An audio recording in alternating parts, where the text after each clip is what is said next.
All right, this is a review of the 6 basic transformations. Hopefully this is a review, but if you have questions, please ask. Here's the 6 transformations, and just as any general form. So if I take any function, if I have a in front of it, b here in this location, h, and k. A, if it's a negative, we'll flip it over the x-axis, so upside down. If b is negative, then it flips it over the y-axis, kind of a backwards thinking on that one. We end up doing a vertical stretch of a, so this is multiplying all your y values by a. Horizontal stretch by a factor of 1 over b, kind of the trickier one. And then these 4 can go in any order. So 1 through 4 you can mix up and do in any order. But you have to do those before 5 and 6. The shift left and right, which is your h, and the shift up and down, which is your k. So here's an example of just a problem, and I'll give you a demonstration. So I picked these x's, 0, 1, and 4, and this function. This is what we're going to talk with transformations. I'm not going to put anything less than x equals 0 in, because then I'd end up with imaginary numbers, and we're not going to deal with that.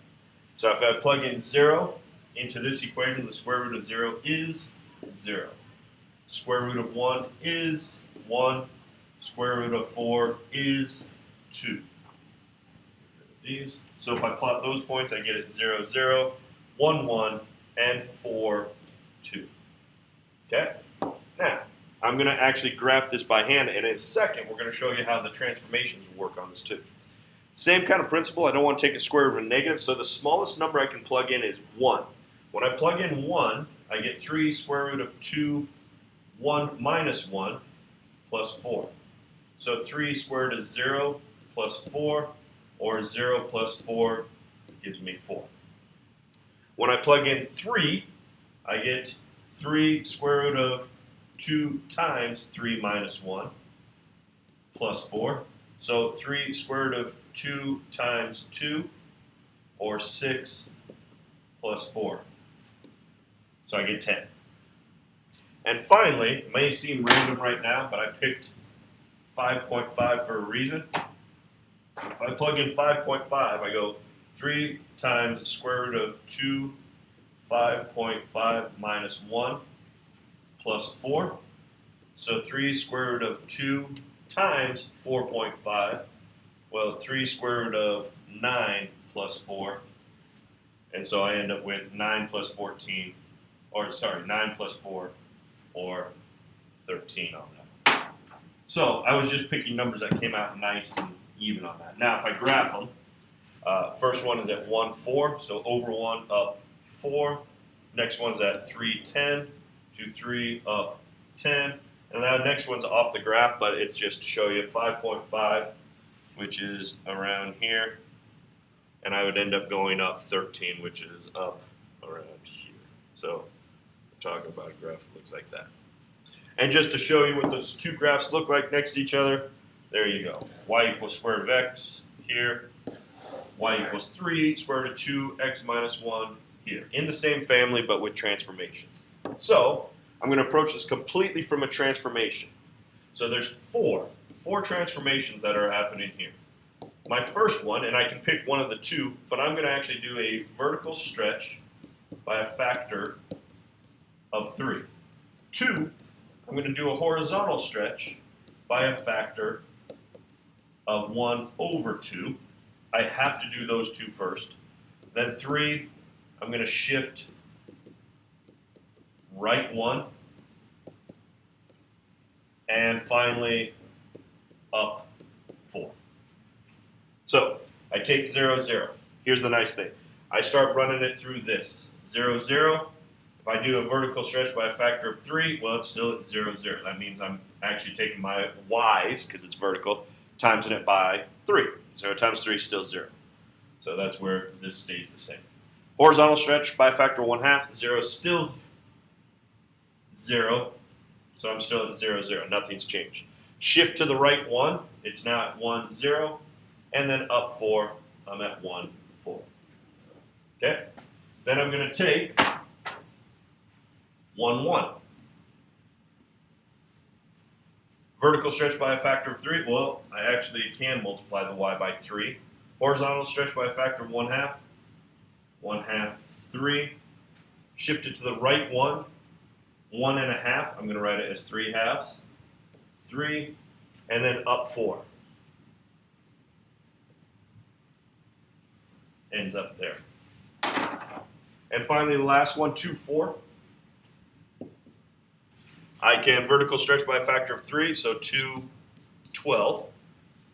Horizontal stretch by a half, 1, 12. To the right 1, 2, 12. And finally, up 4, 2, 16. Okay? So, we end up with a graph. These points should have shifted. So I can just graph the new points of 1, 4. Sorry, I don't have a graph on this one. Next point is 1.5, 7.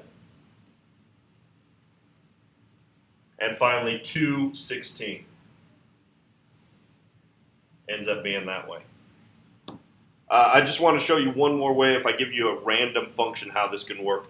So we'll take a few points here. -4, 1 is a point. -2, 1 is a point. -1, 2 is a point. And finally 0, 0 is a point.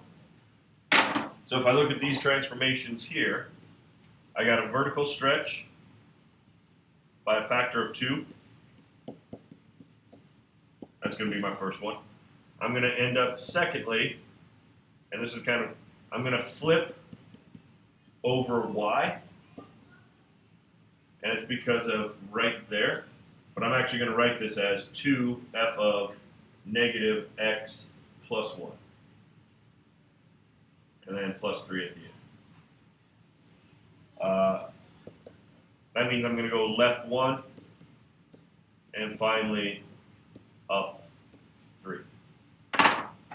Okay, so if I go this one, first thing I'm going to end up doing, vertical stretch by a factor of 1, -4 becomes -4, 2.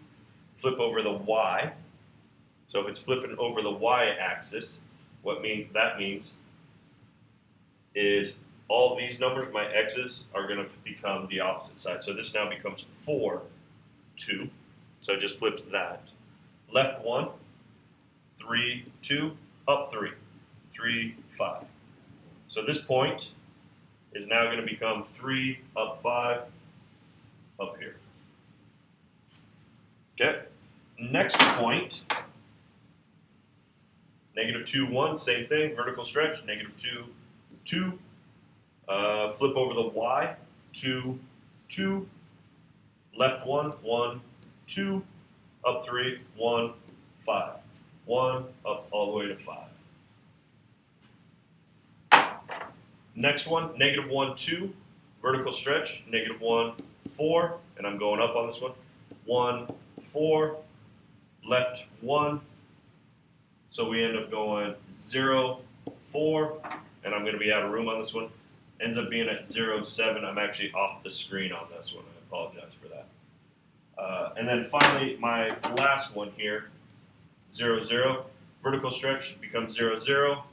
Horizontal, or flip over the y, still 0, 0. Left 1, -1, 0. Up 3, -1, 3. So it's -1, up 3. Ends up looking like this. So